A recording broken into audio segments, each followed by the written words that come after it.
Tangis pilu di pemakaman istri dan anak Oner Palu Basa Serigala, Al-Qadri beri pelukan dua putrinya. Proses pemakaman Haja Nurjanah 35 dan MF7 istri dan anak pemilik usaha makanan Palu Basa Serigala di Makassar diwarnai isak tangis, pada Kamis, tanggal 26 September tahun 2024. Almarhum Nurjanah kini harus meninggalkan ketiga anak perempuannya bersama sang suami, Al-Qadri Khairuddin.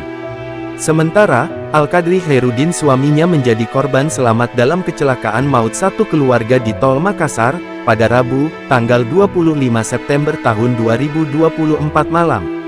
Momen pilu saat proses pemakaman istri dan anak pemilik Palu Basa Serigala itu terlihat dari unggahan TikTok @dreamyvibes.90. Terlihat puluhan pelayat mengenakan pakaian serba hitam datang menyaksikan proses pemakaman Nurjanah dan putranya.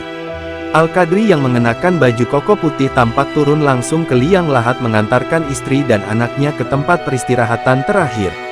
Pilunya lagi, Al-Qadri harus tetap tegar mencium kedua putrinya menangis melepas kepergian ibu dan adiknya tercinta. Kedua putrinya hanya bisa menangis di pelukan sang ayah. Mantan Wali Kota Makassar Ilham Arif Sirajuddin, yang melayat ke rumah duka di Jalan Serigala, mengungkap tujuan perjalanan Al-Qadri dan keluarga. Menurutnya, Al-Qadri berencana menuju Bandara Internasional Sultan Hasanuddin untuk berangkat ke Jakarta.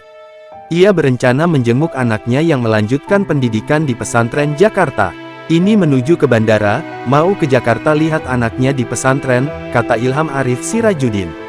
Peristiwa kecelakaan ini menjadi pelajaran untuk semua untuk lebih berhati-hati.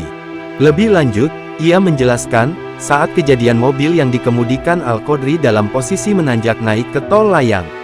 Di depannya, kata dia, terdapat truk kontainer berbahan bakar solar yang menyemburkan asap hitam pekat. Kalau kecepatan saya kira di lokasi itu pasti tidak bisa. Karena posisi tanjakan, jadi lambat jalannya. Kalau dia bilang sih sempat gak bisa kelihatan apa-apa. Mungkin karena over ini mobil solar, keluar asapnya, bisa jadi tidak terlihat, sebutnya.